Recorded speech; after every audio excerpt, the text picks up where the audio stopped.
Pai Santo, pela Tua Palavra lançaremos as redes, pela Tua Palavra viveremos, pela Tua Palavra nós teremos as respostas das nossas orações. E nós te clamamos agora, Senhor, que escreva a Tua Palavra dentro de cada um de nós. Dê-nos a oportunidade de pronunciar essas palavras de vida e também de vê-las frutificar e alcançar outras vidas. É o que nós pedimos e agradecemos, em nome de Jesus. Amém, amém e amém. Antes de eu começar a leitura do texto, eu preciso dizer que esse aqui é o último exemplar das nossas Bíblias que nós pegamos naquela caixa para distribuir. A caixa acabou, está vazia, só tem lá os folhetos da igreja. A nossa irmã Magda vai levar 2 exemplares aqui, que estarão sendo entregues para pessoas que estão cumprindo a sua pena com a sociedade, que estão lá para cumprir a sua parte, estão presos e vão receber essas pessoas a palavra de Deus para a leitura. E eu queria também dizer para você que é para isso que a Bíblia existe, para isso que nós estamos aqui como igreja. Uma das características da igreja do Senhor é que, ao contrário do mundo, nós cremos na restauração das vidas. Nós acreditamos que qualquer pessoa, em qualquer situação, pode ser transformado em nome de Jesus e pela palavra do Senhor. Eu sei que isto é a maior prova de fé que a gente tem. Eu acho que é mais fácil as pessoas acreditarem que alguém vai ser curado de uma doença do que acreditar que alguém vai mudar de comportamento. Porque, afinal de contas, a cura está aí à nossa disposição também nas mãos da medicina. Mas a mudança comportamental e a mudança de mente e de vida já é um pouco mais complicada, né? E a gente vai ter a oportunidade, então, de participar disso. Nós já vamos encomendar, então, outra caixa de Bíblia. Isso significa que a semente já foi espalhada, mas o Senhor nos diz que a gente deve espalhar a semente como? A gente sai escolhendo, né? Esse aqui parece terra firme, aquele lá parece espinho. Não, você sabe como é que o Senhor disse: você deve espalhar a semente para todo lugar. O semeador sai para semear. Caíram algumas sementes até na beira da estrada, outros caíram entre os espinhos, outras caíram em terra fértil. Mas a parábola do semeador deixa claro que a sua parte não é escolher o terreno, é lançar a semente. O Senhor é que vai fazer com que a semente caia na terra. Isso eu estou dizendo antes da gente começar, para você saber que a gente já cumpriu uma parte nossa, distribuímos uma caixa de Bíblia. Agora eu estou pensando, estou orando ainda, e vendo o que a gente vai fazer pela fé, se eu agora peço 2 caixas ou uma só. Ainda estou orando, né? Porque a gente pediu uma e Deus abençoou. Então agora estamos orando, a gente vai se reunir com os irmãos do conselho, mas a nossa oração, a minha pergunta que está no coração, a gente pede agora 2 caixas, ou a gente pede uma só? Mas a gente ainda tem Bíblias para receber, estamos aguardando. Eu vou pedir para você abrir aí em Hebreus, no capítulo 5, que é o texto de hoje, e vamos ler juntos. O texto vai estar projetado ali também na parede. Eu dei um título para esse sermão, e aqui eu preciso dizer para você, viu, que eu não escolhi este sermão e não escolhi esse título por causa do Dia Internacional da Mulher. A gente fez a separação do texto porque a gente está lendo a Bíblia de maneira expositiva, capítulo por capítulo, perícope por perícope.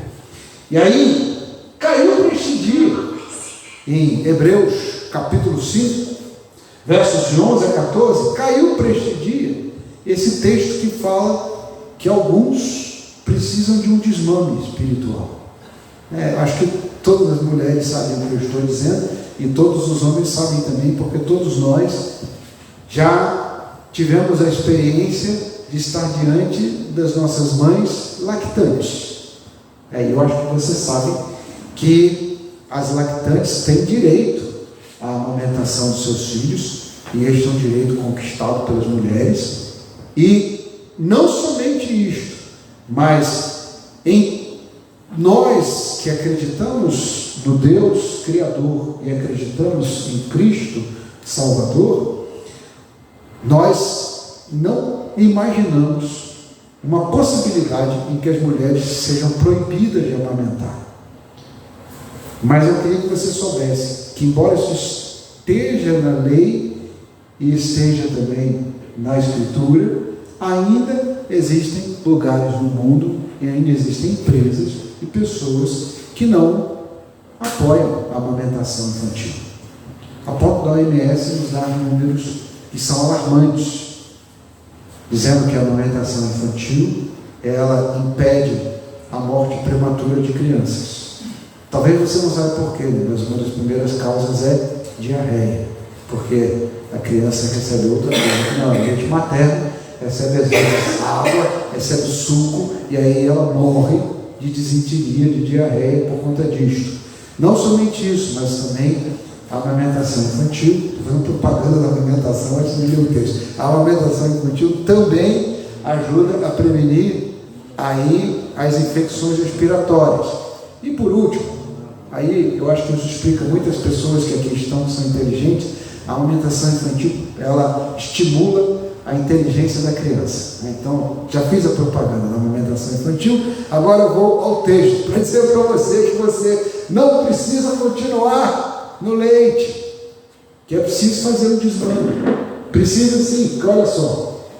Vamos ler juntos? Quanto a isso, temos muito o que dizer, coisas difíceis de explicar, porque vocês se tornaram lentos para aprender. Embora a esta altura já devessem ser mestres, vocês precisam de alguém que lhes ensine novamente os princípios elementares da palavra de Deus. Estão precisando de leite e não de alimento sólido. Todos juntos. Quem se alimenta de leite é ainda criança, não tem experiência no ensino da justiça, mas o alimento sólido é para os adultos, os quais, pelo exercício constante, tornaram-se aptos para discernir tanto o bem quanto o mal. Vou pedir que a Rebeca deixasse essa tela ali e eu vou pedir para você me acompanhar. Veja, na primeira coluna ali a gente tem a realidade daquilo que o autor de Hebreus está dizendo que a gente não deveria continuar vivendo. Como lactantes, como bebês, porque nós já estamos numa outra realidade. Não estamos mais na amamentação e no leitinho espiritual, ou não deveríamos estar. No entanto, o autor de Hebreus teria a mesma perplexidade que eu tenho, e que eu espero que você tenha também com as notícias que eu vou contar para você agora. Em algum lugar deste país, um cidadão colocou na sua rede social um verso da Escritura, antes dele sair de casa para ir a uma boate. Na minha época chamava danceteria, agora chama boate, para atentar contra a vida de uma mulher. Aí você pergunta, o que deu errado nesta cabeça que coloca um verso da Escritura e depois faz algo completamente contrário? Existem pessoas que se identificam como homens de valor, homens de Deus, e que escrevem coisas horríveis, usam palavras de baixo calão para falar das mulheres. Sabe o que é palavra de baixo calão? Como os antigos chamavam os palavrões. E eu que cresci na igreja, não sei quantos aqui cresceram na igreja, né? Desde a infância, palavrão não era coisa de cristão. Agora virou prova de que é homem de valor e homem de Deus. Que negócio é esse? O que o autor de Hebreus está dizendo? Vocês já deviam ter amadurecido, mas voltaram a precisar do leitinho. Continuam como bebês, precisando de um momento em que vocês estavam junto com a sua mamãe lactante. Lactante e bebê é o momento em que você está começando a vida. E aqui o autor de Hebreus usa essa imagem para dizer que essas pessoas estão se comportando na época de Hebreus, e aqui é importante você saber que o autor de Hebreus não tem nome, não se identifica, né? Alguns dizem que é Barnabé, diz que é Apolo, diz que é Paulo, ninguém sabe, só Deus sabe, porque o objetivo do autor de Hebreus era discutir a mensagem e não o autor. Então ele não colocou o seu nome na epístola. glória dos homens. Aqui eu vou dizer uma outra coisa, também para espanto meu, para minha perplexidade. Chamaram um pregador para pregar o evangelho, ele chegou no lugar, tinham 6 pessoas, ele pegou, saiu do lugar, entrou no seu carro e foi embora, porque ele dizia que tinha muito pouca gente, e que aquela comunidade, aquela igreja não ia pagar o seu cachê. São notícias dos nossos dias, tá? Só falando notícias dos nossos dias. Aí você pergunta, o que aconteceu com a igreja? A mesma coisa que o autor de Hebreus está dizendo que aconteceu com os hebreus, com aqueles que receberam as escrituras pela boca dos profetas, pela obra do Espírito Santo. E eles se desviaram da fé e se tornaram como crianças espirituais. Mas o que é perplexo para ele e o que é espantoso é que eles não são mais crianças, eles são adultos. Aí vem a quarta notícia de hoje. Tem gente vendendo leite materno para adulto nos nossos dias. E aí vai lá o cidadão, né? Eu devia chamar de desinfluenciador, mas eles se chamam de influenciadores digitais, dizendo que você que está me ouvindo, embora seja adulto, já formado, já com dente, tem um monte de privilégios, com leite materno. Você achou engraçado? Mas o pessoal está vendendo, dizendo que é a coisa mais espantosa do mundo, recomendável para todas as coisas. Faz se lembrar aquele pessoal que vendia na feira, né? E dizia que curava espinhela caída e olho torto e outra coisa semelhante. É porque as pessoas estão vendendo. E aí você acha, tem gente achando cômico, engraçado, mas não é não. É exatamente nesse ponto que chegamos. E aqui eu peço que você preste atenção no que o autor de Hebreus está dizendo, porque ele está dizendo o seguinte: olha, isso não é novidade não. Não há nada de novo debaixo do sol. A ignorância, a corrupção humana, a nossa inconstância, a nossa pecaminosidade, ela é a mesma de ontem, de hoje, da época do autor dos Hebreus. E ele está dizendo: vocês deveriam já estar se tornando onívoros. É porque depois que a gente cresce, a gente come alimento sólido, qualquer alimento, a gente aprende a comer, né? Você pode não gostar de comer de tudo. Eu sei que tem gente que não gosta de brócolis, tem gente que não gosta, né, de alface, tem gente que não gosta de frango, tem gente que não gosta de peixe, que não gosta de banana, mas você pode comer qualquer coisa, como um adulto.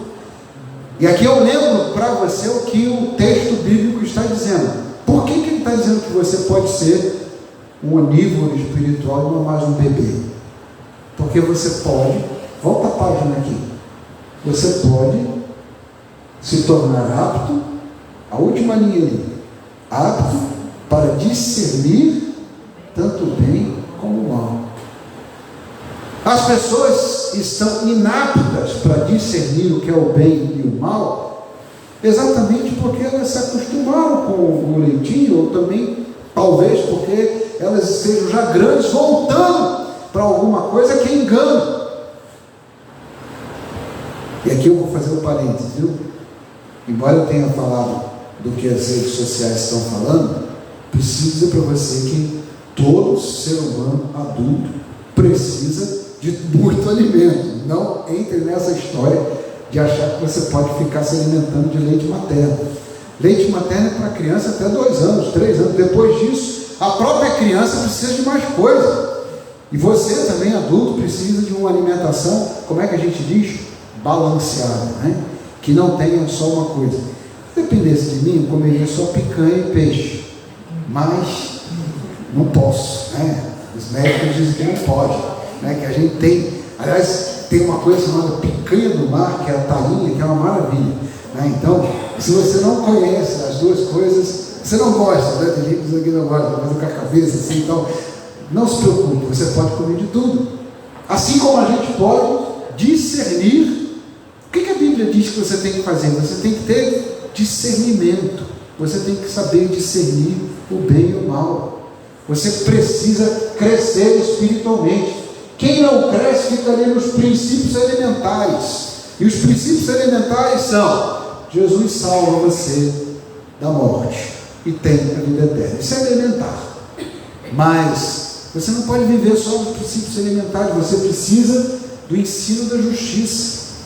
E aqui eu preciso dizer para você, eu vou falar com os meus irmãos que estão me ouvindo aqui e aqueles que estão ouvindo lá na internet. Homens de valor e homens de Deus não são aqueles que escrevem versos bíblicos e se comportam contra a Escritura. A nossa linguagem precisa ser transformada por Deus. Nosso comportamento precisa ser de uma maneira distinta, alcançado pela graça e pelo Espírito Santo. Homens de valor não são aqueles que desvalorizam as mulheres, muito menos aqueles que levantam a mão e fazem qualquer tipo de violência. Isso não está justificado em hipótese alguma pela Escritura, muito menos pelo Espírito de Deus. Sabe o que a Bíblia ensina? A Bíblia diz o seguinte, que nós que fomos transformados, temos uma mudança na nossa linguagem, no nosso falar. Temos uma mudança na nossa maneira também de reagir às nossas emoções. O fruto do Espírito é domínio próprio. Está na Escritura, não estou inventando isso. Então, o cidadão que acha que ele pode colocar um versículo bíblico, um texto da Escritura lá e fazer o que ele quiser, está se comportando como um bebê chorão, que ainda não entende a vontade de Deus. Ah, mas Jesus salva. Isso é elementar. Jesus salva até o ladrão da cruz, que não quer dizer que você precise roubar e ser crucificado para ser salvo, certo? Porque a gente precisa entender o seguinte: o fato de Jesus salvar até o ladrão da cruz não significa que você precisa cometer os mesmos erros que ele para entender a salvação. Não, nós precisamos ter discernimento, domínio próprio. Quer que eu continue? Está lá no texto bíblico. Mansidão. Eu nem vou continuar aqui, porque só esses 3 frutos do Espírito, ou essas 3 características do fruto do Espírito, conforme os teólogos preferem, já desmonta muita gente. Você olha para o cidadão falando na internet e diz assim: cadê?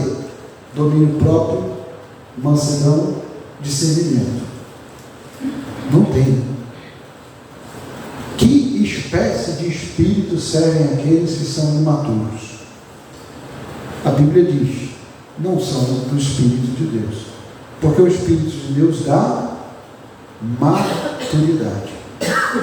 Aqui é importante você saber que o apóstolo Paulo escreveu lá em 1 Coríntios 13, aquele texto que a gente costuma ler no casamento, que não era para casamento, era uma igreja complicada, a igreja de Corinto. E aí ele diz lá em 1 Coríntios 13: quando eu era menino, eu pensava como menino, agia como menino. Quando eu me tornei homem, eu desisti das coisas próprias de menino. Eu não sou mais imaturo, sou maduro. E o que Deus requer de nós é maturidade mesmo. Maturidade, discernimento, domínio próprio. Aquelas coisas que diz o texto bíblico contra as quais não há lei. Se somos incapazes de discernir, nós somos imaturos, bebês precisando ali de uma mamãe lactante, precisando de leite materno. Mas se somos capazes de discernir, nós somos capazes de dizer o que é o bem e o que é o mal, de acordo com a palavra, de acordo com o Espírito de Deus. Mais ainda, porque se temos o discernimento, nós somos capazes não só de distinguir o que é o bem e o mal, como também nos tornamos sábios para examinar todas as coisas e reter o que é bom. Eu aqui preciso dizer uma coisa, que eu já falei antes, em outros lugares, em outros textos, mas eu vou falar agora neste.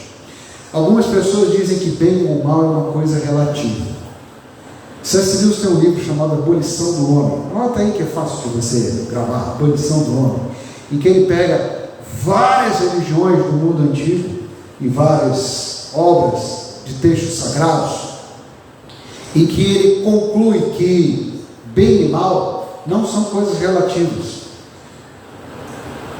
As religiões do mundo, antigo e moderno, os livros sagrados de vários povos, de vários lugares do mundo, dizem com clareza o que é bem e o que é mal. Saber o que é bem e mal não é uma realidade relativa. Por exemplo, o C.S. Lewis diz assim: nunca vi ninguém ser homenageado e receber uma medalha de covardia, porque abandonou seus companheiros no campo de batalha. Então, esse cara esperto, salvo, alguém safo, né? Fugiu, deixou todo mundo lá para morrer. Medalha para ele. Já viu alguém receber medalha? Cerimônia de premiação para o mais covarde do ano. Existe? Não existe. Sabe por que não existe? Porque nós aprendemos a valorizar a lealdade, aprendemos a valorizar a sinceridade, aprendemos a valorizar a bondade. Na abolição do homem, ele mostra que todas as realidades que são apresentadas como bem no cristianismo são encontradas também em outras religiões. O bem é bem em qualquer lugar do planeta, em qualquer latitude e longitude, e o mal é mal. Nós sabemos o que é sofrimento, nós sabemos o que é dor, nós sabemos o que é morte, nós sabemos o que é injustiça. Até uma criança pequena, né? Se você, imagina, você tem 2 gêmeos, aí você resolve que o gêmeo A tem direito a 2 bifes e o gêmeo B tem direito a 1 bife. Sabe o que aquele que ganhou um bife vai dizer? Isso não é justo. Assim, a criança diz: isso não é justo. Por que ele ganha 2 bifes e eu ganho 1 bife? Até a criança é capaz de dizer isso. O que é justo, o que é injusto. E as práticas da justiça, o ensino da justiça, fazem parte também da nossa fé. Tem gente procurando o livro, então eu vou dizer de novo: abolição do homem. Aí, a gente fala, mundo moderno é assim, a gente fala aqui e já tem gente procurando o livro na internet.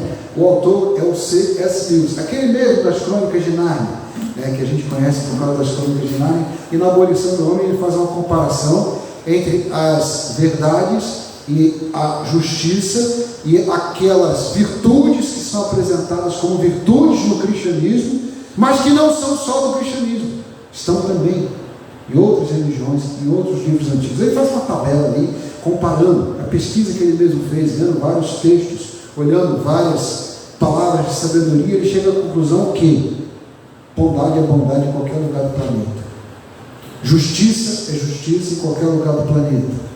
E ele chega à conclusão também que sabedoria é sabedoria em qualquer lugar do planeta. Em qualquer cultura, em qualquer povo, a gente entende o que é uma pessoa sábia e uma pessoa insensata. A gente entende o que é tolice e o que é maturidade. Se você encontrar alguém que disser para os outros que ele é sábio quando ele está tendo um comportamento de tolos, até uma criança vai dizer: que tolice, coisa doida, que negócio sem sentido. Porque nós somos capazes de aprender com o nosso próprio exemplo, mas também com o exemplo alheio. Você não vai colocar, como diz o ditado popular, a mão na cumbuca se você viu que o outro colocou a mão lá e saiu com a mão queimada. Você não precisa colocar a mão no fogo para saber que ele queima. Nós somos capazes de amadurecer, de discernir, de aprender. Vou concluir, e aí eu já vou concluir levando você ali para a diferença entre ter um erro teológico e se tornar mestre na fé.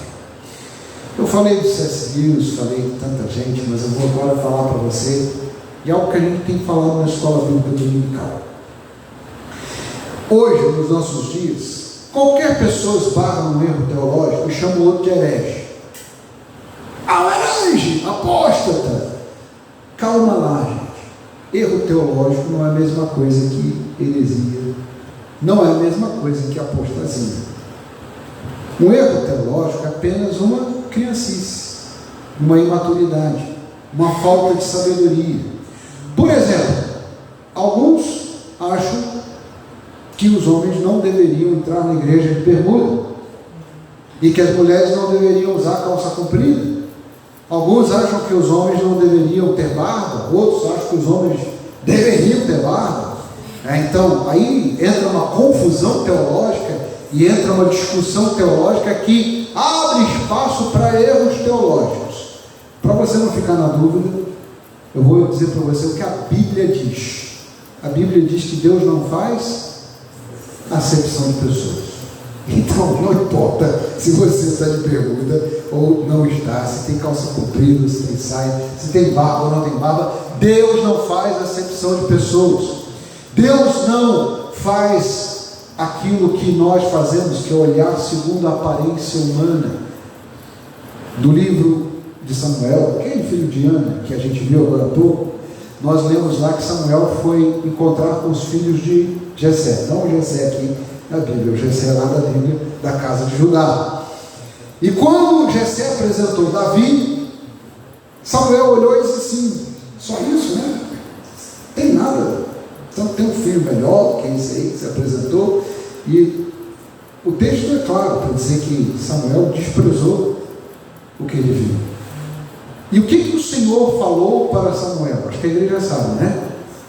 Os homens olham para a aparência, mas o Senhor conhece. Aí as irmãs vão aproveitar para o texto que hoje está estudando. O Senhor conhece o coração. O Senhor conhece o interior. Esse negócio de acepção de pessoas de aparência é coisa de quem está equivocado teologicamente. Quem aprendeu a ler a Bíblia, aprendeu a ser mestre na fé. E aí eu vou dizer uma coisa para você. O que significa isso? Significa que você vai precisar, sim, conhecer a Bíblia toda e ler a Bíblia toda para ser um mestre na fé. Nós estamos lendo Hebreus para você perceber que o Antigo Testamento e o Novo Testamento, eles conversam um com o outro. Que as doutrinas da Bíblia, elas não são feitas com base em um verso só da Escritura, ou um único capítulo. As doutrinas da Bíblia estão em toda a Bíblia. E quando você pega uma doutrina feita sobre um único texto, um único verso, cuidado, porque você pode estar diante de um erro teológico. Mas quem é que vai dizer isso para você? O seu discernimento, a sua capacidade de aprender e meditar nas Escrituras. É preciso discernir e separar o que é bem e o que é mal, o que é bom e o que é ruim. É preciso examinar todas as coisas e reter o que é bom. Por isso que nós estamos aqui como igreja no dia 8 de março falando do Dia da Mulher, porque não há nada na Escritura que diga que as mulheres não podem receber o Espírito Santo. Você leu o texto de Ana, você leu o texto de Maria, você ouviu os cânticos que nós cantamos hoje. Também não há nada na Escritura que diga que o nosso Deus é Deus só de homens. O desconforto que alguns irmãos podem ter sentido hoje quando as mulheres leram o texto, fizeram as orações e só as mulheres fizeram isso, é apenas para você entender a que ponto chegou a humanidade. Porque já houve época em que os homens diziam: só nós podemos ler, só nós podemos estar diante de Deus, e as mulheres ficavam lá só ouvindo. Mas isto não é justificável do ponto de vista da Escritura. Nosso Senhor e Salvador Jesus Cristo teve como seu primeiro templo vivo o útero de uma mulher, e depois da ressurreição, a primeira testemunha da ressurreição, escolhida por Cristo, porque ele apareceu para quem ele queria aparecer. Ele apareceu para Maria Madalena e apareceu para Paulo, ele apareceu para os 11, ele apareceu na Galileia junto do mar. Ele escolheu quando queria aparecer e para quem, e ele escolheu uma mulher para dizer: vá lá e diga aos meus irmãos que o Cristo ressuscitou. O que o Senhor está dizendo? Ele está dizendo que Deus não faz acepção de gênero e de pessoas, que Deus não olha a aparência, Ele olha o coração, e que Ele quer que todos nós, homens e mulheres, sejamos do corpo de Cristo e na presença do Senhor.